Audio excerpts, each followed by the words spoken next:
시작의 불빛. 여러분 구독, 좋아요 부탁드려요. 박성규 씨는 퇴직 통보를 받던 날 눈앞이 뿌옇게 흐려졌습니다. 35년간 다닌 회사의 마지막 출근길, 어깨에 매단 가방이 유난히 무겁게 느껴졌습니다. 그는 사무실 구석에서 작은 상자를 정리하며 동료들의 등을 바라봤습니다. 그래도 이제 내 인생을 살아봐야지 그는 속으로 되뇌었습니다. 집으로 돌아오자 아내 김정혜 씨가 조심스레 물었습니다. 이제 뭐 하실 거예요? 성규 씨는 환하게 웃으며 대답했습니다. 나 치킨집 할 거야. 젊을 때부터 꿈이었잖아. 정희 씨는 놀란 얼굴로 그를 바라봤습니다. 치킨집이요? 요즘 다 망한다잖아요. 그는 이미 마음을 굳힌 듯 했습니다. 퇴직금 통장을 꺼내 보이며 이걸로 내 마지막 일을 해볼 거야 라고 말했습니다. 며칠 후 그들은 작은 상가를 계약하고 벽에 흰 페인트를 칠했습니다. 가게 간판엔 성규치킨이라는 이름이 걸렸습니다. 붉은 조명이 켜지자 정희 씨의 얼굴에도 잠시 미소가 떠올랐습니다. 오픈 첫날 친척과 지인들이 몰려와 가게는 발 디딜 틈이 없었습니다. 기름 냄새가 공기를 채우고 주문벨이 쉴 새 없이 울렸습니다. 성규 씨는 튀김기를 돌리며 이제 나도 사장님이야 라고 외쳤습니다. 지인들은 역시 형님, 사업가 다 됐네요 라며 축하했습니다. 그날 그는 오랜만에 세상이 자신에게 미소 짓는 것 같다고 느꼈습니다. 하지만 그 기쁨은 오래가지 않았습니다. 오픈 열흘이 지나자 손님이 눈에 띄게 줄었습니다. 거리를 지나던 사람들은 요 앞 새로 생긴 치킨집이 맛있더라며 발길을 돌렸습니다. 전단지를 돌려도 반응이 없었고 SNS나 배달앱은 그에게 낯선 세계였습니다. 이상하다, 맛은 괜찮은데 왜 안 오지? 냉장고 안엔 팔리지 않은 닭이 쌓이기 시작했습니다. 주방은 여전히 뜨겁게 달아올랐지만 홀은 점점 조용해졌습니다. 성규 씨는 손에 묻은 기름을 닦으며 계산서를 들여다봤습니다. 첫날의 환한 불빛이 어느새 희미하게 꺼져가고 있었습니다. 그의 마음에도 서서히 그림자가 내려앉기 시작했습니다. 이 냉정한 현실. 오픈 2달째 성규치킨의 문은 여전히 열려 있었지만 손님은 점점 줄어들었습니다. 하루 매출은 10만 원 남짓, 닭을 튀기는 소리보다 냉장고 돌아가는 소리가 더 크게 들렸습니다. 박성규 씨는 매일같이 닭을 재우고 기름을 갈고 간판 불빛을 확인했습니다. 하지만 문을 연 뒤로 들어오는 손님은 손에 꼽을 정도였습니다. 여보, 이렇게 가다간 집까지 날리겠어요. 아내 김정혜 씨의 목소리는 어느새 초조함이 가득했습니다. 조금만 더 기다려봐. 이제 곧 입소문 나겠지. 성규 씨는 억지로 미소를 지으며 말했다. 하지만 그의 손끝은 장부를 넘기며 미세하게 떨리고 있었습니다. 그는 매일 오후마다 골목을 돌며 전단지를 나눠줬습니다. 사람들은 무심하게 종이를 받아들고 금세 휴지통에 버렸습니다. 요즘 누가 전단지 보고 치킨 시켜요? 한 중년 남자의 말이 귓가를 때렸습니다. 성규 씨는 아무 말도 못하고 고개만 숙였습니다. 밤이 되면 가게 안엔 기름 타는 냄새와 한숨이 뒤섞였습니다. 알바생은 월급을 못 받아 떠났고 이제 그는 혼자 주방과 홀을 오갔습니다. 기름이 튀어 손등이 데어도 아프다는 생각이 들지 않았습니다. 오늘도 적자야, 이러다 진짜 끝나는 거 아니야? 그는 매출 장부를 덮으며 깊은 숨을 내쉬었습니다. 가게 건너편의 최 사장 치킨은 불이 환히 켜져 있었습니다.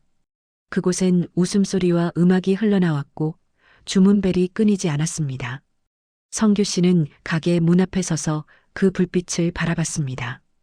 그리고 중얼거렸습니다. 같은 치킨인데 왜 저긴데고 나는 안 될까? 밤 11시 그는 불 꺼진 가게를 나서며 셔터를 내렸습니다. 손에는 두툼한 전기요금 고지서가 들려 있었습니다. 도시의 불빛은 여전히 환했지만 그의 발걸음은 무거웠습니다. 그는 작게 웃으며 혼잣말을 했습니다. 그래도 내일은 좀 다르겠지, 내일은. 희미기의 밤. 비 내리던 수요일 저녁, 성규치킨의 불빛은 어둡게 깜빡였습니다. 박성규 씨는 주방 앞 의자에 앉아 손에 든 장부를 멍하니 바라봤습니다. 오늘 매출 1만 원. 종이 위의 숫자는 그에게 현실보다 더 차가웠습니다. 가게 안은 적막했습니다. 주방의 기름은 식어가고 카운터엔 주문벨 소리조차 들리지 않았습니다. 이러다 진짜 망하는 거 아니야? 그는 허공에 대고 중얼거렸습니다. 한쪽 벽엔 첫날 손님들과 찍었던 사진이 걸려 있었지만 이제는 먼지가 쌓여 있었습니다. 그날 밤 김정혜 씨가 조심스레 입을 열었습니다. 여보, 이제 그만하자. 이건 아니에요. 성규 씨는 말없이 숟가락을 내려놓았습니다. 그만두면 난 뭐하지? 지금까지 버텼는데. 그의 목소리는 떨렸고 정희 씨의 눈가에는 눈물이 맺혔습니다. 다음 날 아내는 결국 친정으로 갔습니다. 가게엔 홀로 남은 성규 씨와 식지 않은 후라이팬만이 남았습니다. 닭튀김 냄새 대신 공허한 정적이 깔렸습니다. 그는 계산대를 붙잡고 눈을 감았습니다. 퇴직금 다 어디로 간 거야?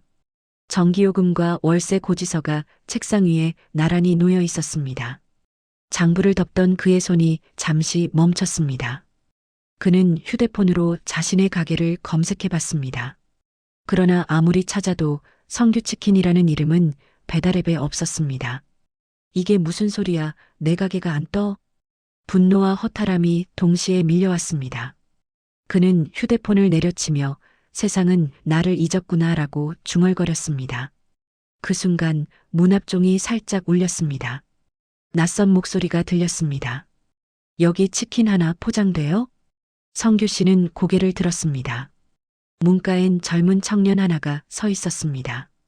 그의 웃음은 묘하게 따뜻했고 손에는 스마트폰이 들려 있었습니다. 이 근처에서 제일 맛있다는 소문 듣고 왔어요. 성규 씨의 눈빛에 오랜만에 작은 불빛이 스쳤습니다. 뜻밖의 손님. 젊은 청년 윤재는 가게 안을 둘러보며 환하게 웃었습니다. 이 동네에 이런 분위기 있는 치킨집이 있었네요. 박성규 씨는 얼떨떨하게 맞받았습니다. 분위기야 뭐 손님이 없으니 조용한 거지요. 윤재는 치킨을 포장하며 사진을 찍기 시작했습니다. 사장님, 혹시 인스타 하세요? 인스 뭐요? 성규 씨가 되묻자 윤재는 미소 지었습니다. 요즘은 사진 한 장이 홍보예요. 제가 올려드릴게요. 그날 밤 해시태그 성규치킨, 해시태그 진짜 만남, 해시태그 인생치킨이라는 해시태그가 SNS에 올라갔습니다. 다음 날 몇몇 젊은 손님이 찾아왔습니다. 여기 그 맛집 맞죠? SNS에서 봤어요. 성규 씨는 놀란 얼굴로 정말 그걸 보고 온 거예요? 라며 되물었습니다. 윤재는 이게 요즘 세상이에요. 아저씨 가게 감성 있어요. 라며 웃었습니다. 그 웃음은 오랜만에 가게 안을 따뜻하게 채웠습니다. 며칠 후 윤재는 직접 찾아와 제안을 꺼냈습니다. 제가 마케팅 공부 중인데 이 가게를 도와봐도 될까요? 성규 씨는 망설였습니다. 돈은 없어요. 알바 쓸 형편도 안 돼요. 괜찮아요. 공부도 되고요. 사장님이 마음에 들어서요. 그날부터 윤재는 카메라와 노트북을 들고 출근했습니다. 그는 메뉴 사진을 새로 찍고 리뷰를 관리하며 배달앱 등록도 해줬습니다. 며칠 후 성규치킨이 앱에 등록되자 주문 알림음이 울렸습니다.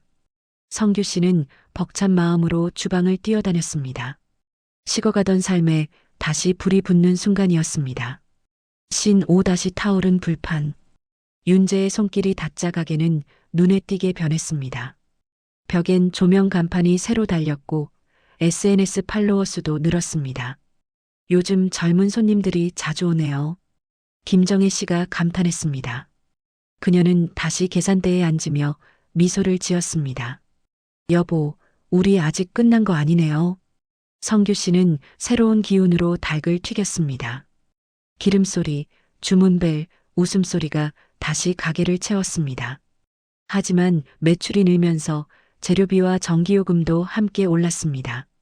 그는 계산서를 들여다보며 이마를 문질렀습니다. 버는 만큼 나가네 세상이 이렇게 어렵구나. 그때 경쟁 가게의 최 사장이 찾아왔습니다. 박 사장, 장사 잘 된다며? 나도 좀 알려줘. 성규 씨는 경계했지만 최 사장은 진심이었다. 같이 도매 거래하면 단가 줄어. 둘 다 살자고. 두 사람은 손을 맞잡았습니다. 그날 이후 재료를 공동 구매하며 서로를 도왔다. 경쟁은 협력으로 바뀌었고 가게 분위기는 한층 밝아졌습니다. 윤재는 SNS에서 두 사장님의 동네 치킨 이야기를 연재했습니다. 댓글에는 보는 사람도 힘이 난다는 글이 이어졌습니다. 그날 밤 성규 씨는 환하게 웃었습니다. 불빛이 주방 유리에 반사되어 마치 예전의 자신이 그 안에서 웃는 것 같았습니다. 이제 진짜 다시 시작하는 기분이에요. 그의 손끝에서 새 삶의 기름 냄새가 따뜻하게 피어올랐습니다. 두 번째 실현. 여름이 찾아오자 폭염이 시작됐습니다. 배달 주문이 줄고 전기요금 고지서가 무겁게 날아들었습니다. 윤재가 냉방을 줄이죠? 라고 제안했지만 손님은 더웠습니다. 결국 매출은 다시 하락했습니다. 성규 씨는 새 메뉴로 돌파를 시도했습니다. 간장 마늘 닭강정, 우리만의 특제 소스로 해보자.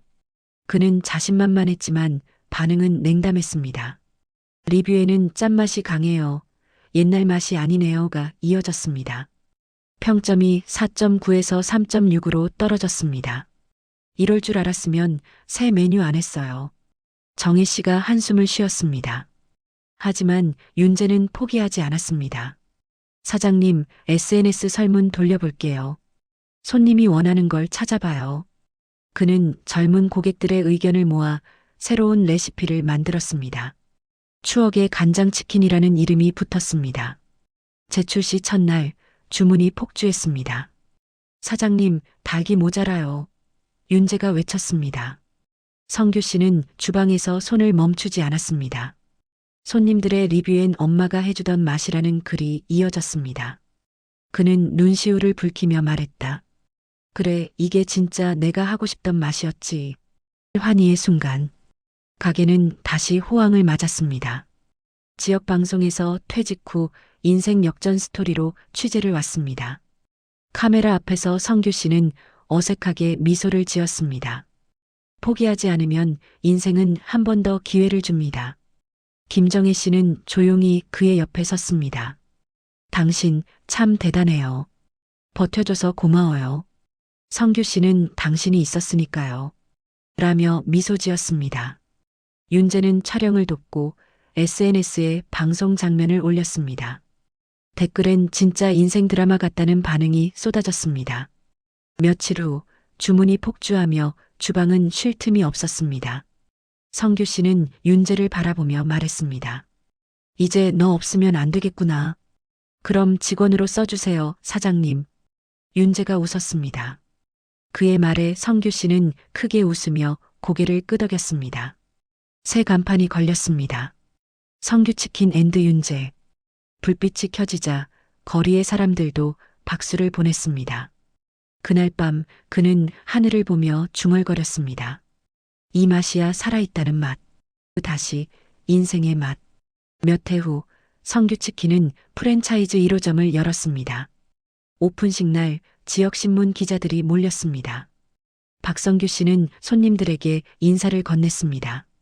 이 가게는 젊은이와 어른이 함께 만든 희망의 맛집입니다. 김정혜 씨는 조용히 눈가를 닦으며 남편을 바라봤습니다. 윤재는 새 유니폼을 입고 카운터를 지켰습니다. 사장님, 우리 진짜 해냈네요. 성규 씨는 미소 지으며 대답했습니다. 덕분이야. 인생도 치킨처럼 다시 튀기면 바삭해지는 법이지. 가게 앞에는 오늘도 따뜻한 한 끼로 다시 시작합니다라는 문구가 걸려 있었습니다. 노인들이 의자에 앉아 치킨을 나누며 이야기꽃을 피웠습니다. 저 사장님 보니까 나도 뭐라도 해보고 싶네. 웃음이 번졌고 가게 안은 따뜻한 소리로 가득 찼습니다. 해질녘 성규 씨는 문 앞에서 하늘을 바라봤습니다. 붉게 물든 노을빛이 간판 위로 번졌습니다. 그는 두 손을 모으며 조용히 속삭였습니다. 감사합니다. 오늘도 살아있어서. 그리고 환하게 켜진 간판 불빛이 또 한 번 그의 인생을 비췄습니다.